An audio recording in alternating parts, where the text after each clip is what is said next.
नमस्कार दोस्तों, स्वागत है आप सभी लोगों का एक बार फिर से। हिंदू धर्म के अनुसार साल का सबसे पवित्र महीना कार्तिक के महीना होता है। जिस प्रकार देवताओं में सबसे ज्यादा पूजनीय भगवान शंकर जी को कहे गए हैं और महीना में कार्तिक के महीना को, उसी प्रकार देवताओं में सर्वप्रथम जो और पूजनीय कहे गए हैं भगवान गणेश जी महाराज। तो देखिए, वीडियो जो है बहुत ही सुंदर बनने वाली है। कम से कम 5 से 7 मिनट का अपना बहुमूल्य समय जरूर देना, क्योंकि जो आप लाखों रुपए खर्च करेंगे वो ज्ञान प्राप्त आपको नहीं होंगे पैसों में, वह मैं जानकारी वह ज्ञान आपको फ्री में बता रहा हूँ। तो इस महीने में जो कार्तिक के महीने होते हैं, ये पूजन पाठ करने का विशेष खास करके बहुत ही अच्छा महीना कहे गए हैं। कार्तिक के महीने में तुलसी पूजा और भगवान विष्णु जी के सच्चे मन से पूजा करने का विशेष विधान बताए गए हैं। इससे हमें जो है पापों से मुक्ति मिलती है। चतुर्मास की शुरुआत में देवशनि एकादशी से भगवान विष्णु योग निद्रा में सो जाते हैं और कार्तिक महीने की देव उठनी एकादशी के दिन जागते हैं और भगवान शिव से अपना कार्यभार संभालते हैं। क्योंकि ये भी 4 महीने देव उठनी एकादशी के पहले 4 महीने जितने भी कार्यभार होते हैं भगवान शंकर जी सृष्टि के चलाते हैं।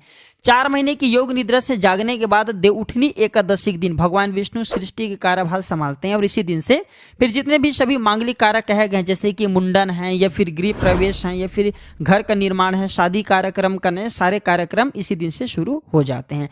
तो माँ लक्ष्मी भर देंगी आपकी खाली झोली। तुलसी पूजा के दिन जरूर करें। यह उपाय तुलसी विवाह में जरूर करना है। यह उपाय वीडियो को ध्यान से सुनिएगा।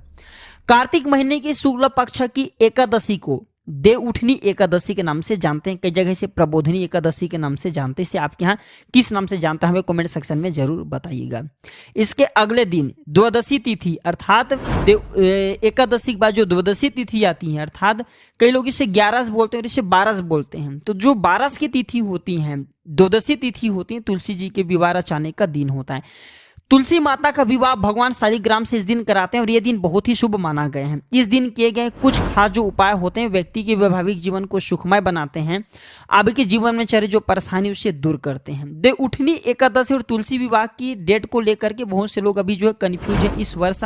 तो शुभ मुहूर्त मैं बताना चाहूंगा आपको देव उठनी एकादशी का, तुलसी पूजा का, तुलसी विवाह का। वीडियो को ध्यान से सुनिएगा। तो कार्तिक महीने के देव उठनी एकादशी के दिन तुलसी और शालिग्राम का विवाह कराया जाता है। तो इस बार तुलसी विवाह 5 नवंबर 2022 दिन शनिवार को आपको कराना है। इस दिन द्वादशी तिथि के दिन ही विवाह कराए जाते हैं और इसके एक दिन पहले एकादशी रहते हैं। कार्तिक महीने के द्वादशी जो तिथि है 5 नवंबर शाम 6:08 से प्रारंभ होकर के 6 नवंबर 2022 शाम 5:06 तक रहेंगे। तो आप जो है कब विवाह करें तुलसी माता का, तो 5 नवंबर को भगवान शालिग्राम के साथ आपको विवाह करा देना है। आप में से अधिकतर लोग ये जरूर सोचते होंगे कि तुलसी वास्तव में क्या है। तुलसी एक प्रकार की पौधा नहीं बल्कि हमारे लिए मातृ स्वरूप है। तुलसी की पूजा करने से क्या फायदा मिलते हैं, मैं आप लोगों को पौराणिक जानकारी भी बता रहा हूं। इसलिए मैं वीडियो के पहले ही बोला हूं कि कम से कम 5 से 7 मिनट का अपना बहुमूल्य समय जरूर दीजिए। वीडियो में आगे बढ़ने से पहले तुलसी संबंधित और भी विशेष प्रकार की जानकारी बताने से पहले सभी दर्शकों से गुजारिश करना चाहूंगा, आप हमारे वीडियो को देख रहे हैं, आप हमारे व्यूअर्स नहीं बल्कि आप हमारे परिवार के हिस्से हैं, आप हमारे परिवार के लोग हैं। प्राचीन ज्ञान चैनल का मकसद है जनहित एवं जन कल्याण करना। हमारे वीडियो को देख करके अगर किसी एक भी व्यक्ति का भला होता है तो हमें भी काफी कृतार्थ मिलता है, हमें भी पुण्य की प्राप्ति होता है, हमें भी अच्छा लगता है।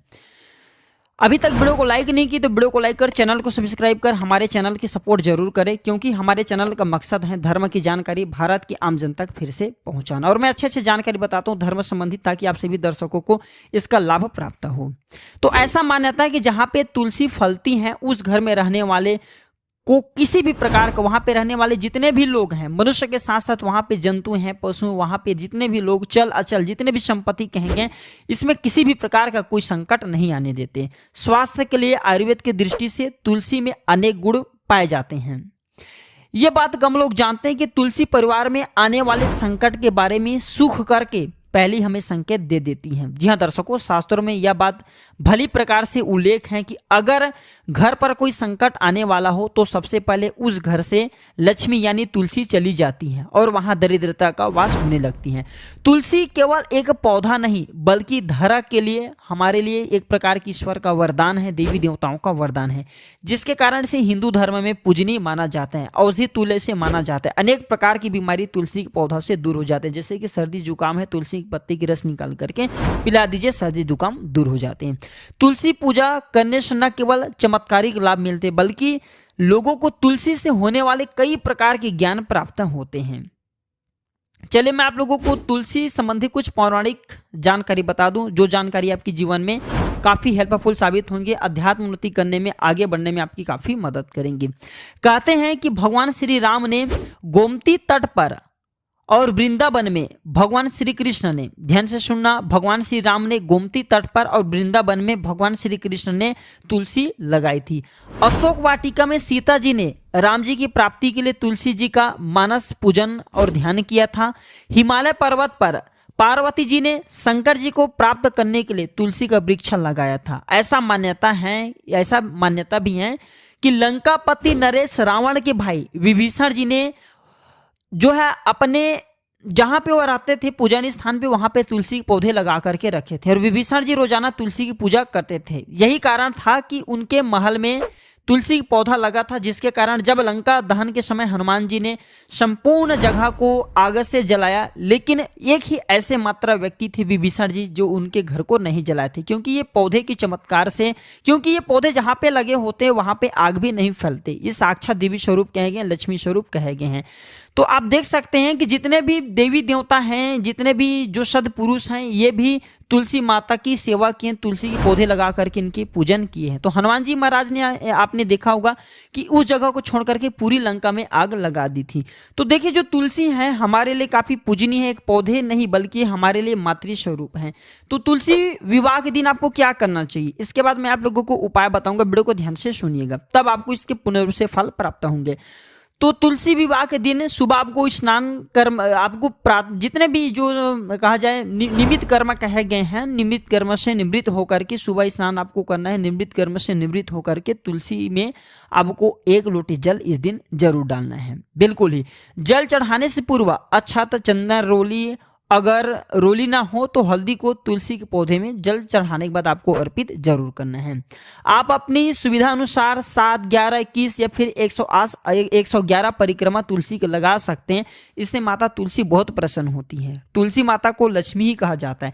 तुलसी माता धन, दौलत, सुख, संपत्ति सब चीज हमें प्रदान करती हैं। और इस दिन एक काम जरूर करना, आप जो है घर में अगर कला कलेश का आपके घर में बहुत ही ज़्यादा वातावरण बना रहता है, कला कलेश होते रहते हैं, आप परेशान हो चुके हैं, तो इस दिन तुलसी के पौधे किसी योग्य ब्राह्मण को दान जरूर कर देना। किसी योग्य ब्राह्मण को आज के दिन अर्थात तुलसी विवाह के दिन तुलसी के पौधे दान करने से माता तुलसी बहुत प्रसन्न होती, कन्यादान के बराबर पुण्य की प्राप्ति मिलती। जीवन में आपकी जो बाधा चरी वो दूर होते हैं, घर में गृह कला है, कलेश होते हैं, घर में लड़ाई झगड़े होते हैं, वो भी बंद हो जाते हैं। तो आइए इस वीडियो में जानते हैं कौन सी उपाय किया जाए तुलसी विवाह के दिन। तो इस दिन सभी सुहागिन स्त्री को तुलसी विवाह जरूर कराना चाहिए। तुलसी विवाह करने के बाद अखंड सौभाग्य और सुख समृद्धि की प्राप्ति करने के लिए जितने भी सुहागिन महिला है, जो पुरुष करना चाहते हैं पुरुष उपाय कर सकते हैं। तो सुहागिन महिला को आपको जो श्रृंगारिक सामान है, आपसे जो भी बन पड़े श्रृंगारिक सामान इस दिन दान जरूर करना। श्रृंगारिक सामान दान करने से आपके जैसे कि सुहाग है, कोई माता बहन हमारे वीडियो को देख रहे हैं, लंबे समय से उनके पति बीमार पड़े हैं तो उनके पति ठीक हो जाते हैं। उनके पति से आप जो उतारा करके भी 7 बार उतारा कर लेना, जो सुहाग की सामान है तुलसी माता को चढ़ा सकते हैं, इससे भी उनके स्वास्थ्य लाभ काफी जल्दी ठीक हो जाएंगे। तुलसी पूजा में माँ तुलसी को सुहाग की चीज और लाल रंग की चुनरी अर्पित करने से माता बहुत प्रसन्न होती हैं। आपके जीवन में कर्जे का भार है आपको, या जीवन में जो कष्ट है वह कष्ट दूर करते हैं और मनोकामना की उपाय करने के बाद पूर्ण मनोकामना की पूर्ति होते हैं।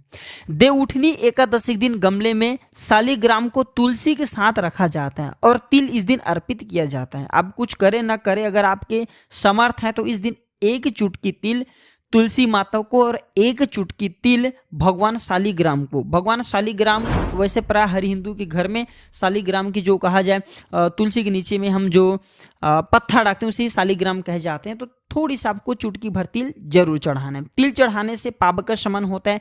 अब के तिल जितने भी नहीं बोलते ना कि तिल बढ़ रहे हैं तो आगे के तिल तिल बढ़ते हुए आपके अध्यात्म उन्नति होगा और जो आगे के पाप है पूर्व समय में किए गए वो नाश हो जाते हैं। साथ ही उपाय करने के बाद आपके पितरों की आत्मा को मोक्ष की प्राप्ति होता है। बहुत सारे ऐसे हमारे पितर होते हैं जो कि अर्ध मृत्यु को प्राप्त हो जाते हैं, ऐसे पितरों को मोक्ष की प्राप्ति होती है। ज्योतिष शास्त्र के अनुसार तुलसी और शालिग्राम को दूध में हल्दी डाल करके अगर इसे कहा जाए तिलक लगाया जाए या फिर दूध में हल्दी डाल करके अगर माता तुलसी की जड़ में दूध डाला जाए या फिर भगवान विष्णु जी को अभिषेक किया जाए तो विशेष रूप से कृपा प्राप्त होती है, अर्थात मनोकामना की पूर्ति होती है, बड़ी से बड़ी मनोकामना की पूर्ति होती है। तुलसी विवाह के बाद किसी भी चीज को हाथ में लेकर के 11 बार तुलसी जी की परिक्रमा करने के बाद आप जो है अर्पित कर सकते हैं। जैसे कि आप जो है कौड़ी ही रख लीजिए, 11 कौड़ी रख लीजिए, 11 बार तुलसी माता के परिक्रमा करें और परिक्रमा करने के बाद आप जो है इसे हे माता तुलसी आप हमारे मनोकामना को पूर्ण करें, हमारे ये मनोकामना है, मनोकामना बोल दीजिए, लंबे समय से हम जो है ये मनोकामना हमारे पूर्ण नहीं हो पा रहे, माता आप हमारे मनोकामना को पूर्ण करें, इस प्रकार से प्रार्थना करते हुए आप जो है इसे चढ़ा सकते हैं। तो आपके मनोकामना की पूर्ति होती है, कोई भी मनोकामना वो मनोकामना पूर्ण हो जाएंगी। आपको संसार के सभी भी भौतिक सुखों की इस उपाय को करने के बाद प्राप्ति होती है। धन दौलत तो छोटी सी चीज है। हो सके तो इस दिन तुलसी माता को ध्यान से सुनना, इस दिन हो सके तो दूध से निर्मित कोई भी पदार्थ तुलसी माता को जरूर भेंट करना, इससे तुलसी माता बहुत प्रसन्न होती हैं। तुलसी पूजा होने के बाद शाम के समय भगवान विष्णु को आप जो है जगाना कि हे भगवान विष्णु अब जो है योग निद्रा से जागे और हे प्रभु एक काम जरूर करिएगा, हे प्रभु आप हमारे घर में माता तुलसी सहित लक्ष्मी सहित आप वास करें, हमारे घर को धन दौलत से परिपूर्ण बनाए, इस प्रकार से आप जो है प्रार्थना कर सकते हैं। ये छोटे छोटे उपाय व्यक्ति की अध्यात्म उन्नति करते हैं, उन्हें आगे बढ़ने में, उनकी प्रगति करने में, व्यक्ति को धनवान बनने में, गुणवान बनने में काफी मदद करते हैं। तो आप अपने समर्थ अनुसार वीडियो में हमने बहुत सारे उपाय बताए हैं, जो उपाय अच्छा लगे उपाय जरूर करिएगा। तुलसी विवाह के दिन ये उपाय करने के बाद आपकी अध्यात्म उन्नति जरूर होगा। आज की जानकारी पर समाप्त करता हूँ दर्शकों, वीडियो देखने के लिए धन्यवाद, नमस्कार।